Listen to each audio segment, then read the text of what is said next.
어머니, 이제부터 월세로 매달 50만 원씩 입금 부탁드릴게요. 그 순간 제 손이 덜덜 떨렸습니다.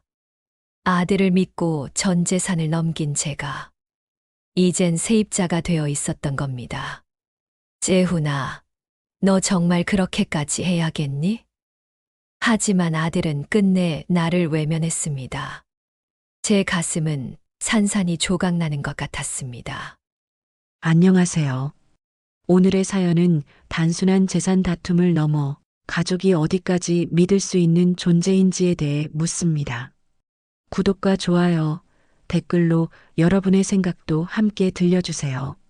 마지막까지 함께 하신다면 이 이야기의 반전과 통쾌한 결말을 꼭 확인하실 수 있을 겁니다. 안녕하세요. 저는 경기도 용인에 살고 있는 73세 윤정희라고 합니다. 남편 떠난 지 벌써 12년이 지났네요. 그동안 혼자 지내면서도 그래도 자식 하나 잘 키워놨으니 됐다는 마음으로 살아왔습니다. 제 아들 재훈이는 남들 보기엔 참 반듯한 아들입니다. 결혼할 때도 저한테 손 벌리는 일 한 번 없이 자기 힘으로 신혼집도 마련했고, 바쁠 땐 못 오더라도 명절엔 꼭 인사하러 오는 그런 아들이었죠.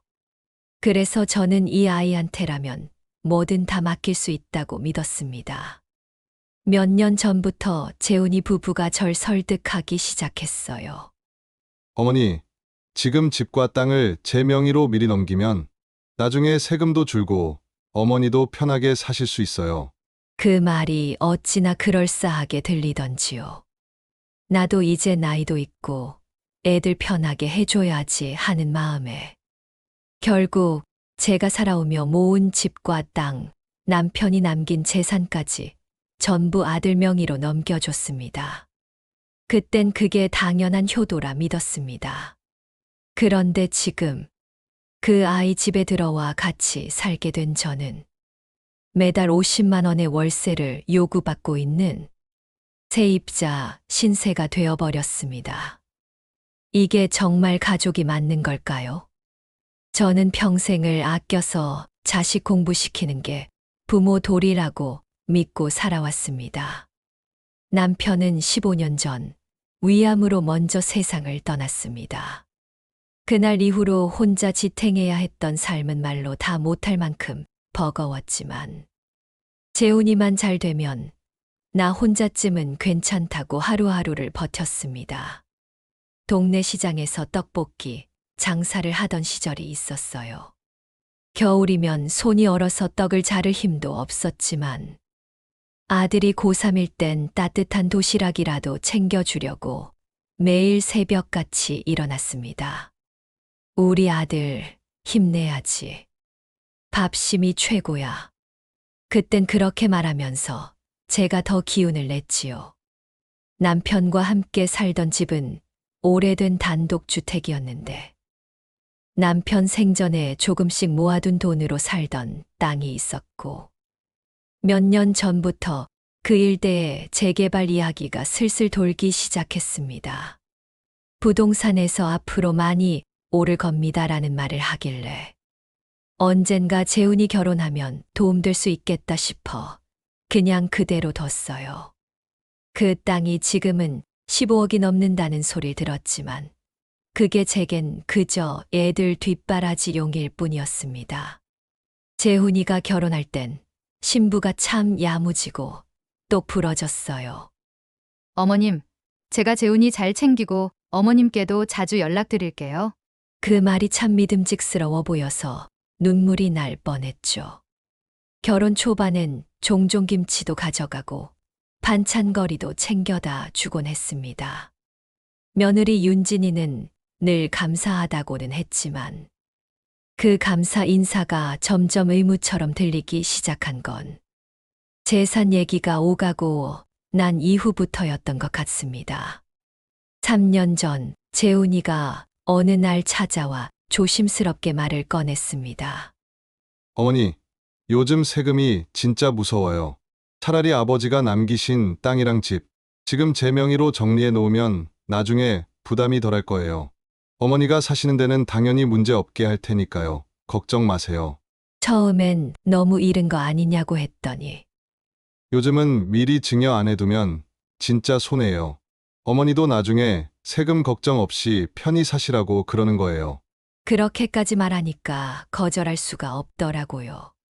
무엇보다도 재훈이가 날 걱정해서 그런다는 그 말 한마디가 기특하고 고마워서 서류에 도장 찍을 때도 의심 한 조각 없이 사인했습니다. 그해 겨울 아들 부부가 새로운 아파트로 이사를 하게 됐고 어머니, 이제 혼자 계시지 마시고 저희랑 같이 살아요. 방도 넓고 모시기 딱 좋아요. 그 말에 솔깃해져서 가재도구 몇 개만 챙겨서 그 집에 들어갔습니다. 그게 저한텐 처음이자 마지막 실수였을 줄 그땐 정말 몰랐습니다. 처음엔 다정했습니다. 윤진이도 어머님, 집은 좀 좁지만 같이 지내면 덜 외로우실 거예요. 웃으며 말하던 그 모습이 진심 같았습니다. 하지만 이사한 지 한 달이 채 안 됐을 무렵부터 며느리의 말투가 하나 둘씩 달라지기 시작했어요. 어머님, 요즘 냄새가 좀 음식 하실 땐 창문 좀 열어주시면 안 될까요? 된장찌개 끓이실 땐 가급적 밤엔 피해주세요. 재훈이도 냄새에 좀 예민해서요. 된장찌개가 뭐 어때서? 아들이 어릴 때 그렇게 좋아하던 찌개인데 이제는 그 냄새가 불쾌하다는 듯이 말하더라고요. 그렇게 된장찌개 사건 이후 제 생활 하나하나가 조심해야 할 무언가가 되어버렸습니다. 새벽에 일찍 일어나는 것도 눈치가 보였고 화장실 쓰는 시간조차 압박을 받는 느낌이 들었습니다.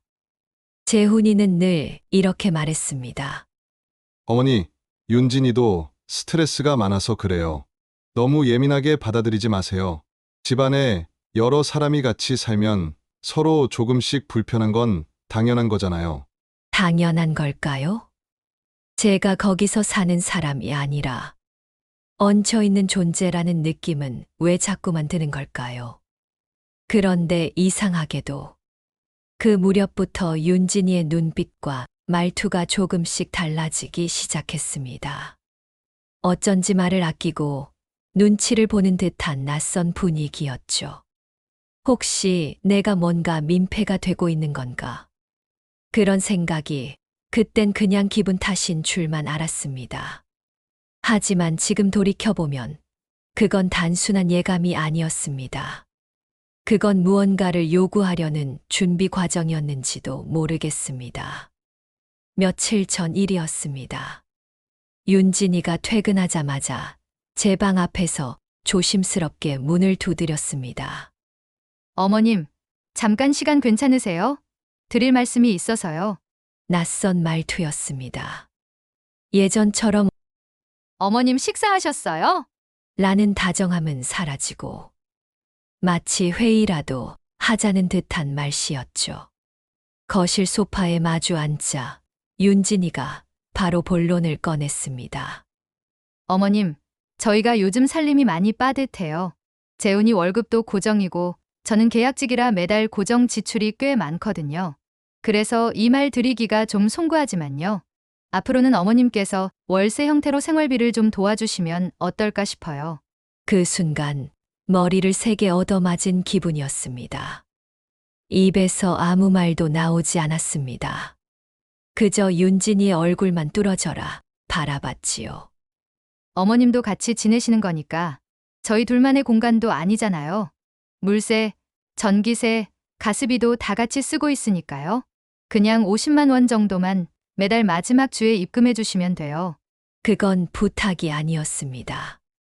배려해드리려는 협의도 아니었고 그저 금액과 계좌번호가 빠진 통보였습니다. 너 지금 그게 무슨 말이니? 목소리가 떨렸습니다. 그 아이가 무슨 말을 하는지 분명히 이해했지만 제 스스로가 믿고 싶지 않아서 다시 물었습니다. 윤진이는 고개를 숙였다가 차분하게 고개를 들며 말했습니다. 솔직히 말씀드릴게요. 어머님도 아시잖아요. 재훈이 이름으로 증여 다 끝났잖아요. 지금 이 집도 어머님 명의 아니고 저희 부부 명의니까요. 그래서 그냥 저희 입장에선 어머님도 같이 사는 어른이 아니라 이 집에 거주하시는 분이라는 생각이 드는 거예요. 저는 정말 말이 막혔습니다.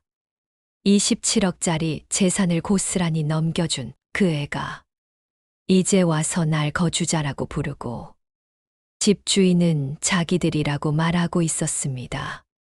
그날 밤 재훈이에게 조용히 물었습니다. 윤진이가 한 말 너도 알고 있었니? 재훈이는 당황한 얼굴로 잠시 침묵하더니 이내 조심스럽게 대답했습니다. 엄마 그게 윤진이도 살림하느라 스트레스가 많고 요즘 워낙 물가도 올라서 서로 돕자는 의미에서 한 말이에요. 엄마가 부담스러우시면 금액은 좀 낮춰볼 수도 있고 하지만 기본적인 생활비 개념으로 받아들여 주시면 좋겠어요.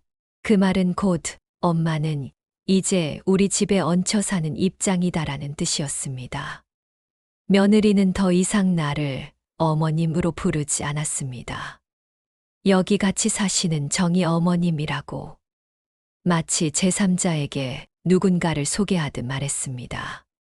저는 그날 이후로 주방에 나가는 시간도 줄이고 빨래도 밤늦게 몰래 돌렸습니다. 화장실 전등 스위치 소리도 혹시 시끄럽진 않을까 2번씩 확인하고 들어갔습니다. 내가 지금 이러고 살아야 하는 이유가 뭔지 밤마다 묻고 또 물어도 대답은 오지 않았습니다. 한 번은 통장 잔고를 들여다보다가 그동안 아들 키우며 아끼고 아껴 모았던 돈이 다 어디로 사라졌는지 되짚어 보게 됐습니다. 내 이름으로 남은 건 아무것도 없었고 남은 건 단 하나, 월세 내고 살아야 한다는 아들의 집이 전부였습니다. 그날 한밤중에 전화기를 들고 미숙 언니 번호를 눌렀습니다. 목소리를 들은 순간 그동안 참았던 감정이 한꺼번에 터졌습니다. 언니, 나 진짜 바보같이 아들한테 다 줬더니 이제는 월세 내고 살래. 전화기 너머로 한숨 섞인 침묵이 흐르더니 언니는 조용히 한마디 했습니다. 정희야, 그건 가족이 아니야. 그건 그냥 너를 이용한 거야. 며느리 윤진이의 말투는 그날 이후로 훨씬 달라졌습니다. 존댓말은 그대로였지만 그 안엔 찬바람이 섞여 있었습니다. 웃는 얼굴로 말하지만 말끝마다 선이 그어져 있었지요. 어머님, 세탁기 돌리실 땐 낮 시간에 부탁드릴게요. 밤엔 저희 부부가 잠을 설치게 돼서요. 아, 어머님, 화장실 휴지도 각자 쓰는 게 좋을 것 같아요. 재훈이도 민감해서요. 그전엔 한 번도 불편하다고 말한 적 없는 것들이 이제 와서 하나둘 규칙처럼 나열되기 시작했습니다. 처음엔 제가 맞춰보려 했습니다. 어차피 저는 늦게까지 불 켜놓고 사는 스타일도 아니었고 낮에 빨래를 미는 게 그렇게 큰일도 아니니까요. 하지만 그들의 선은 점점 좁아졌고 그 안에서 제가 살아야 할 공간은 자꾸만 작아졌습니다. 윤진이가 친구를 불러온 날이었어요. 얘, 너네 시어머니랑 같이 산다며? 힘들지 않아? 친구의 농담 섞인 말에 윤진이는 이런 대답을 했습니다. 아, 우리 어머님은 그냥 조용히 지내. 방에서 거의 안 나오셔서 불편한 건 없어. 그냥 조용히 지낸다는 말이 왜 그리 서럽게 들렸을까요? 그날 저녁 방문을 열고 나오는데 그 집 현관 센서등이 저를 비추는 순간 제가 이 집의 식구가 아니라 손님이 된 것 같은 기분이 들었습니다. 그리고 며칠 뒤 재훈이가 봉투 하나를 들고 제 방으로 왔습니다. 엄마, 이거 윤진이가 계산해 놓은 이번 달 공과금 내역이에요. 전기, 수도, 가스 그리고 월세 포함해서 50이에요. 다음 달부턴 전기이체로 하면 서로 편할 것 같아서요. 그 말이 끝났을 때 제 손엔 공과금 명세서와 계좌번호가 적힌 종이 한 장이 들려 있었고, 재훈은 엄마도 부담 느끼지 말고 우리 같이 사는 거니까 하며 어깨를 툭 치고 나갔습니다. 한 번도 엄마 힘들지 물어본 적 없던 아이가 돈 얘기를 할 땐 왜 이렇게 자신감 넘치는 걸까요? 그날 밤 저는 라면을 끓이다가 젓가락을 떨어뜨렸습니다. 바닥에 부딪힌 젓가락 소리에 거실에서 윤진이의 짜증 섞인 목소리가 들려왔습니다. 어머님, 이런 시간에 뭘 끓이세요? 냄새가 확 올라오는데요. 그 말을 듣는 순간 라면 봉지를 그대로 쓰레기통에 넣었습니다. 그리고 방으로 돌아가 라디오만 조용히 틀었습니다. 밤 11시 40분. 문득 시계를 보며 혼잣말처럼 중얼거렸습니다. 지금 이 시간에도 내 집이었으면 내 마음대로 부엌을 켜고 국이라도 끓였겠지. 다음 날은 윤진이의 생일이었습니다. 새벽부터 일어나 미역국을 끓였습니다. 하지만 그날 윤지는 친구들과 저녁 약속이 있다며 국에는 손도 대지 않았습니다. 설거지를 하던 재훈이 엄마, 요즘은 굳이 그런 거 안 하셔도 돼요. 윤진이도 직장 다니느라 힘든데 엄마까지 챙기면 부담될 수도 있어요. 그 말에 손에서 그릇이 미끄러져 깨졌습니다. 산산이 깨진 접시 조각을 주우면서 제 마음도 같이 조각나고 있었습니다. 며칠 뒤 슈퍼에 다녀오는 길에 현관 앞에서 윤진이와 누군가 통화하는 소리가 들렸습니다. 같이 사는 건 생각보다 불편해요. 저희는 둘이 살고 싶은데 솔직히 지금은 공간도 부족하고 그 목소리의 발걸음이 멈췄습니다. 둘이 살고 싶다는 그 말이 지금 나보고 나가라는 뜻은 아니겠지. 문을 열자 윤지는 급히 전화를 끊고 당황한 얼굴로 저를 마주봤습니다. 어머님 오셨어요? 누구랑 통화했니? 그냥 친구요? 별 얘기 아니에요. 그 순간 저는 아무 말도 하지 않았지만 속으로는 울고 있었습니다. 나는 이 집의 가족이 아니라 나가길 바라는 존재구나. 며칠 후 미숙 언니와 통화를 하며 눈물 섞인 목소리로 말했습니다. 언니, 나 너무 불편해. 그 집에서 내가 쉰다는 느낌을 단 하루도 못 받아봤어. 언니는 말없이 제 얘기를 들어주고 조용히 한마디만 남겼습니다. 정희야, 그 집에서 나오자. 어떤 이유에서든 너가 그런 취급을 받을 이유는 없어. 며칠 동안 말 한마디도 제대로 섞지 못하고 지내던 어느 날, 재훈이 퇴근하자마자 제 방으로 들어왔습니다. 손에는 작은 케이크 상자가 들려 있었고, 얼굴에는 오랜만에 본 미소가 걸려 있었습니다. 엄마, 오늘은 같이 저녁 먹어요. 윤진이가 미안해 하더라고요. 엄마한테 괜히 부담 준 것 같다고 앞으로는 조금 더 신경 쓴대요. 순간 제 가슴 한켠이 놓이는 듯 했습니다. 아들 목소리만 들어도 마음이 약해지는 게 부모 마음이지요. 그래, 내가 너무 예민했나 보다. 이 아이들이 그래도 날 생각해 주는구나. 그렇게 스스로를 달래며 고개를 끄덕였습니다. 저녁 식탁 위에는 오랜만에 함께 웃음이 돌았습니다. 윤진이도 일부러 부드러운 말투로 말했습니다. 어머님, 요즘 많이 힘드셨죠? 저도 직장 일에 지쳐서 괜히 날카롭게 말한 것 같아요. 앞으로는 제가 더 조심할게요. 그 말의 순간 눈물이 핑 돌았습니다. 그래, 역시 이 아이도 마음은 나쁜 게 아니었어. 그날만큼은 국 한 숟가락이 참 따뜻하게 느껴졌습니다. 며칠 뒤 재훈이와 윤진이가 제 방에 들어와 앉았습니다. 재훈이의 표정은 진지했고 윤진이는 고개를 숙인 채 손을 모으고 있었습니다. 엄마, 사실 우리도 요즘 힘든 게 많아요. 그래서 엄마께 생활비를 부탁드린 것도 있고, 앞으로는 매달 월세처럼 고정적으로가 아니라 엄마 형편에 맞게 도와주시는 걸로 하려고 해요. 저는 그 순간 다시 한 번 마음이 풀렸습니다. 조금은 희망이 보이는 듯 했습니다. 그날 밤 오랜만에 편안한 잠을 잘 수 있었습니다. 하지만 평화는 오래 가지 않았습니다. 다음 주말 윤진이의 전화를 우연히 듣게 됐습니다. 응, 엄마, 이제 거의 다 넘어왔어. 도장만 확실히 받아내면 그 집 문제는 끝이야. 어머님도 아시잖아. 어차피 재훈이 명의라. 나중에 정리되면 그분은 알아서 나가셔야지. 그 순간 제 심장이 철렁 내려앉았습니다.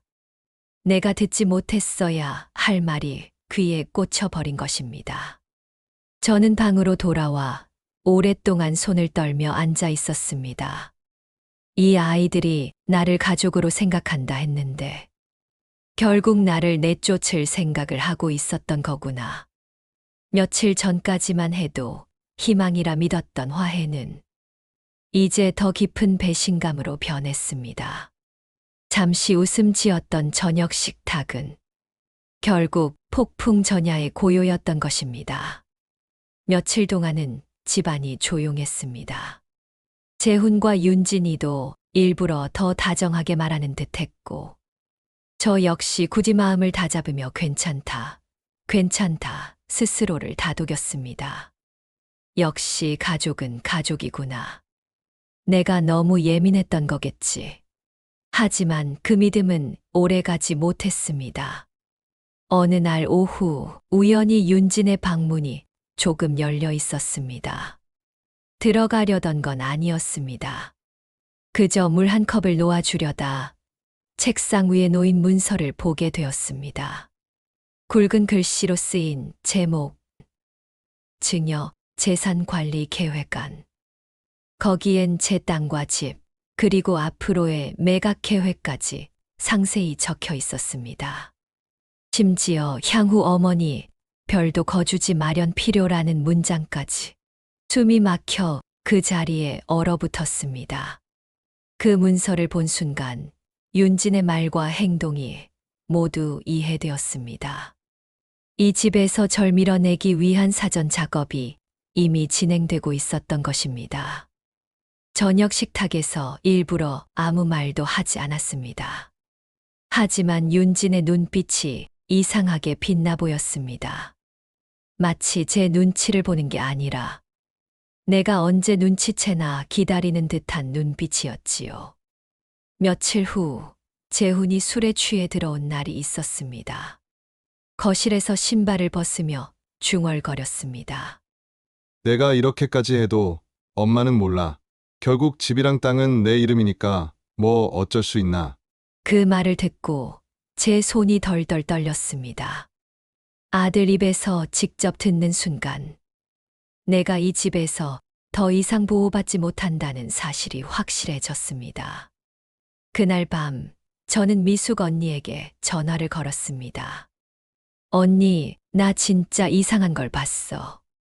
얘네가 내 땅, 집 다 정리할 계획을 하고 있더라고. 그리고 날 따로 내보낼 생각까지 적혀 있었어. 언니는 잠시 말을 잃더니 낮게 한숨을 내쉬었습니다. 정희야, 냉정하게 정신 차리자. 계속 이렇게 못 본 척하고 있으면 정말로 빈털터리로 쫓겨나게 될 거야. 다음 날 아침 윤진이 대놓고 제게 말했습니다. 어머님, 사실 저희가 곧 큰 결정을 해야 해서요. 집 문제도 그렇고 생활비 문제도 그렇고 솔직히 말씀드리면 어머님이 따로 지내시는 게 저희 둘한텐 훨씬 편할 것 같아요. 순간 제 귀를 의심했습니다. 따로 지내시는 게 편하다. 그 말은 결국 나가라는 말이었습니다. 재훈은 아무 말도 하지 않았습니다. 옆에 앉아 있었지만 고개를 숙인 채 윤진의 말에 반박 한마디 하지 않았습니다. 그 모습이 제 마음을 더 깊이 무너뜨렸습니다. 그래, 결국 이 아이는 아내 편이구나. 내가 믿은 건 내 아들이 아니라 그저 남의 집 남편일 뿐이었구나. 방에 들어와 혼자 창밖을 보며 속으로 중얼거렸습니다. 내가 언제 이렇게까지 된 거지? 내가 언제부터 이 집에서 쫓겨날 걱정을 하게 된 거지? 그날 이후로 집 안 공기는 완전히 달라졌습니다. 말은 예전처럼 존댓말이었지만 눈빛은 더 이상 존중이 아니었습니다. 내가 이 집에 오래 머무르지 못할 거라는 차갑고 냉정한 예고가 담겨 있었습니다. 며칠 동안 윤지는 노골적으로 저를 피했습니다. 아침밥을 차리려고 주방에 들어가면 어머님, 저희는 그냥 시켜 먹을게요. 이런 식으로 말하곤 했습니다. 그 말은 제 손길이 더 이상 필요 없다는 선언 같았습니다. 저녁 식탁에서도 대화는 오직 둘 사이에서만 오갔습니다. 재훈은 회사 이야기, 윤지는 친구와의 약속 이야기. 제가 무슨 말을 꺼내려 하면 대화는 곧장 끊겨 버렸습니다. 나는 그저 그들 집의 벽지 같은 존재가 되어가고 있었습니다. 어느 날 현관 앞에서 택배를 받으려다 윤진이 친구와 통화하는 소리를 들었습니다. 응, 우리 집에 시어머니랑 같이 살고 있어. 근데 솔직히 말하면 좀 답답해. 이 집이 누구 집인데 왜 내가 눈치를 봐야 하겠어? 어차피 재훈이 이름으로 다 돼 있는데 곧 정리하면 알아서 나가시겠지 뭐.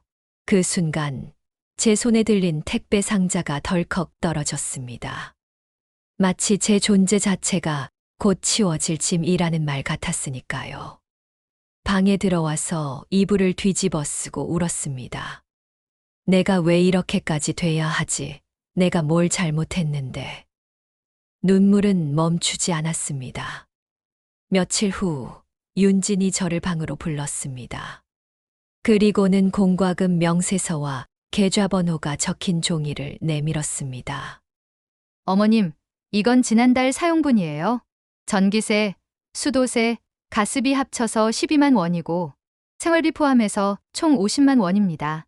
앞으로는 매달 25일 전에 이 계좌로 부탁드릴게요. 순간 가슴이 철렁 내려앉았습니다. 그건 부탁이 아니라 계약 조건이었습니다.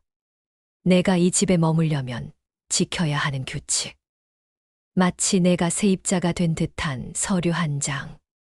윤진아, 너 정말 그렇게까지 말해야겠니? 내 목소리가 떨렸습니다.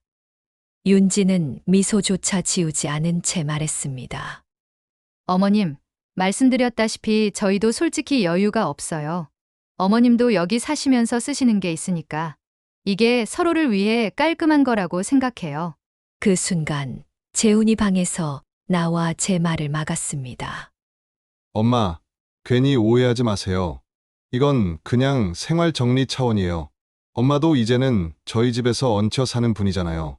순간 가슴 깊은 곳에서 불덩이가 치밀어 올랐습니다. 저희 집에서 얹혀 산다고? 그 말이 귓가를 때리며 온몸이 부들부들 떨렸습니다. 그날 밤 저는 한참을 잠들지 못했습니다. 어릴 적 제가 재훈이에게 도시락을 싸주며 했던 말이 떠올랐습니다. 우리 아들 밥심으로 산다. 꼭 잘 돼야 한다.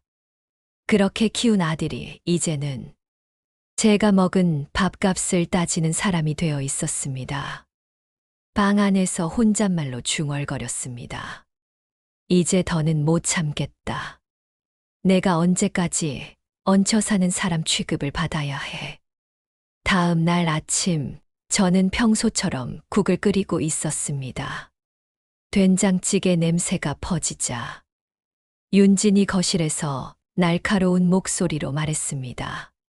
어머님, 제가 몇 번이나 말씀드렸죠? 이제 이런 거 그만 좀 끓이세요. 저희 집에서 나는 냄새가 이웃들한테도 민폐라고요. 순간 손에 들린 국자를 내려놓았습니다. 그리고 주방에서 나와 윤진 앞에 서서 말했습니다. 윤진아, 이 집이 누구 집이냐?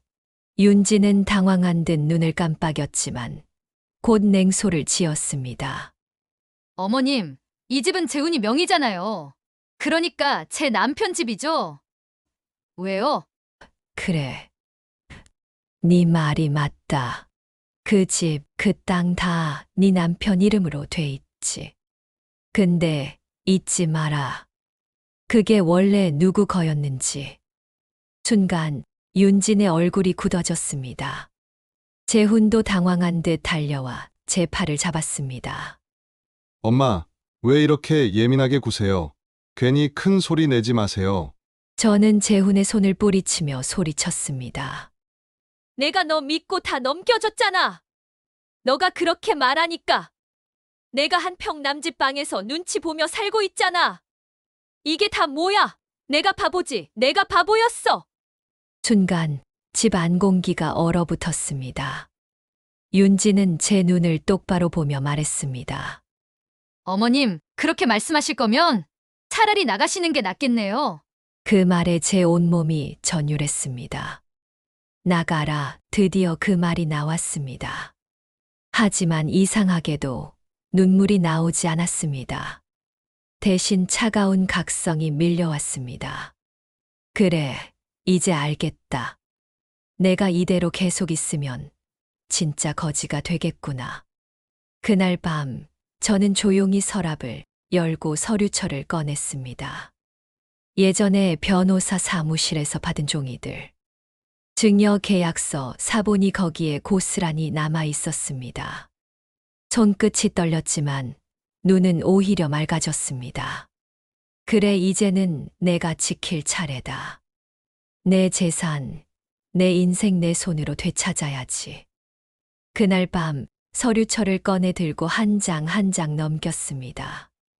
남편과 함께 모아둔 재산들, 땅, 집, 모두 제 손에서 흘러나가 아들 이름으로 바뀐 순간부터 제 인생도 바뀌어 버렸다는 걸 뼈저리게 느꼈습니다. 이제라도 되돌려야 한다. 이대로 있으면 진짜 길바닥에 나앉게 될 거야. 다음 날 미숙 언니에게 조심스럽게 말을 꺼냈습니다. 언니, 혹시 아는 변호사 있어? 언니는 잠시 놀란 얼굴이었지만 곧 단호하게 고개를 끄덕였습니다. 알지. 내가 도와줄게. 이제라도 정신 차린 게 다행이야. 며칠 뒤 변호사 사무실을 찾았습니다. 그곳에서 저는 처음으로 증여 무효 소송이라는 단어를 들었습니다. 어머니, 단순히 명예 이전을 하셨더라도 자식이 부양 의무를 저버리고 어머니를 내쫓으려 한 정황이 있다면 증여를 취소할 수 있습니다. 그 말이 제 가슴에 불을 지폈습니다. 저는 그날 이후 매일 작은 수첩을 들고 다녔습니다. 윤진의 말, 재훈의 태도, 집안에서 있었던 대화들.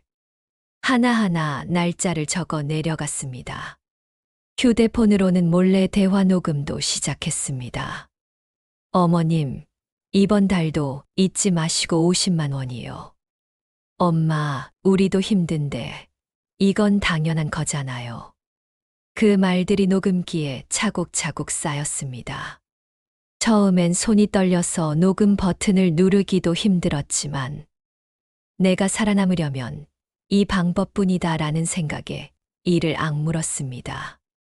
며칠 후 변호사와 다시 만났을 때 저는 작은 USB를 건넸습니다.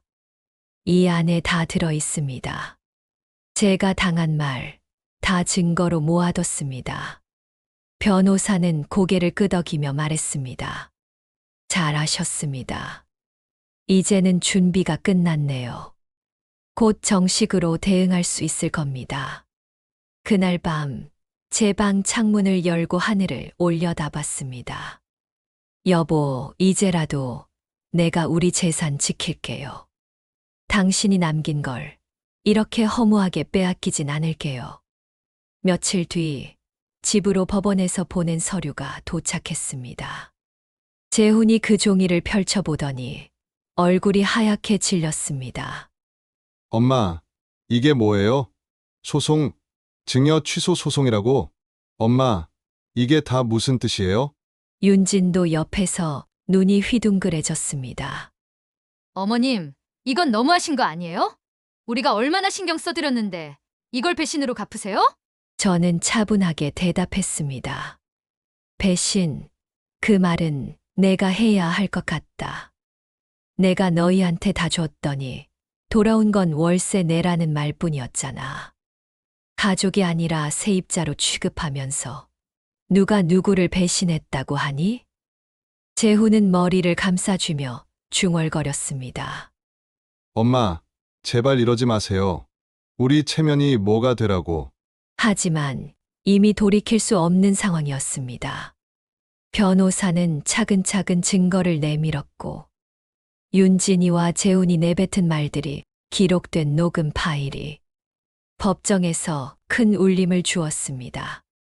판사는 단호히 말했습니다. 피고 부부는 부모를 부양할 의무를 저버렸으며 증여 이후 원고를 내쫓으려 한 정황이 명백합니다. 따라서 증여를 취소하고 재산을 원고에게 반환합니다. 그 순간 제 눈물이 왈칵 쏟아졌습니다. 재훈과 윤진은 법정에서 서로를 원망하며 다퉜습니다. 네가 괜히 월세 얘기 꺼내서 일이 이렇게 된 거잖아. 당신이 엄마 편 좀 들어줬으면 이렇게까지 안 됐지. 하지만 그들의 다툼은 이미 소용없었습니다. 집과 땅은 다시 제품으로 돌아왔고 그들에게 남은 건 무너진 체면과 거대한 위약금뿐이었습니다. 며칠 뒤 이삿짐 센터 트럭 앞에서 윤진은 울며 소리쳤습니다. 이 집도 다 내 거였는데 어떻게 이렇게 됐지? 재훈은 고개를 푹 숙인 채 아무 말도 하지 못했습니다. 그들의 뒷모습을 보며 제 마음은 슬프면서도 단단해졌습니다. 그래, 이제야 끝났구나. 내가 지켜야 할 걸 지켜냈구나. 저는 작은 전셋집으로 이사했습니다. 비록 집은 작았지만 제 마음만큼은 그 어느 때보다 넓었습니다. 부엌 불을 켜고 된장찌개를 끓이며 혼잣말을 했습니다. 이제야 찾았지만 이제 진짜 내 삶이 시작된 거야. 소송이 끝나고 아들 부부가 집을 비운 뒤 저는 조용히 작은 전셋집으로 이사를 왔습니다. 비록 규모는 예전 집보다 훨씬 작지만 그 안에서만큼은 제 마음대로 불 켜고 국 끓이고 웃고 울 수 있는 공간이 생겼습니다. 새벽이면 시장에 나가 싱싱한 채소를 사고 점심엔 된장찌개를 푹 끓여놓고 라디오를 켭니다. 예전 같으면 누군가 눈치를 주던 냄새가 이제는 제 삶의 향기처럼 온 집 안에 번집니다. 밤마다 창밖 불빛을 보며 생각합니다. 그동안 내가 너무도 쉽게 믿었구나. 자식이라고 해서 무조건 내 편일 거라 착각했구나. 하지만 그렇다고 해서 제 마음이 완전히 닫히진 않았습니다. 저는 여전히 아들을 사랑합니다. 재훈이가 잘못한 건 사실이지만 그 아이도 결국은 제 뱃속에서 나온 내 자식이라는 걸 부정할 수는 없으니까요. 다만 이제는 다릅니다. 저는 다시는 맹목적으로 희생하지 않을 것입니다. 내가 나를 지켜야 하고 내 노후는 내가 책임져야 한다는 걸 뼈저리게 깨달았으니까요. 며칠 전 미숙 언니와 함께 공원 벤치에 앉아 커피를 마셨습니다. 언니가 웃으며 말했습니다. 정희야, 너가 달라졌어. 예전엔 늘 재훈이가 하더니 이제는 너 얘기를 먼저 하네. 그 말에 저도 모르게 웃음이 났습니다. 이제는 누군가를 위해서가 아니라 나 자신을 위해 살아야 할 시간입니다. 비록 늦었지만 아직 늦지 않았습니다. 저는 여전히 제 두 발로 걸을 수 있고 스스로 음식을 만들고 하루하루를 기록할 수 있는 힘이 있습니다. 혹시 이 영상을 보시는 분들 중에도 저와 비슷한 상황에 놓이신 분들이 계실지 모르겠습니다. 자식에게 모든 걸 내어주고 그 대가로 상처와 눈물을 돌려받으신 분들 말입니다. 제가 감히 말씀드리고 싶은 건 단 한 가지입니다. 사랑과 희생은 소중하지만 그것이 내 삶을 송두리째 잃어버릴 정도가 되어서는 안 된다. 우리는 부모이기 전에 한 사람이고 우리의 존엄과 행복 역시 소중합니다. 그걸 잊지 않고 지켜내는 것. 그것이야말로 자식에게도 올바른 모습이라 생각합니다. 저는 오늘도 작은 부엌에서 된장찌개를 끓이며 이 말을 떠올립니다. 이제야 진짜 내 집 냄새가 나는구나. 그리고 다시 다짐합니다. 앞으로의 삶은 누구의 것이 아닌 나 자신의 것으로 살아가겠다고. 시청자 여러분, 혹시 비슷한 경험이나 마음의 상처가 있으시다면 댓글로 나누어 주시면 좋겠습니다. 당신의 이야기도 저처럼 언젠가는 자신의 힘으로 다시 일어서는 길이 되어 줄 테니까요.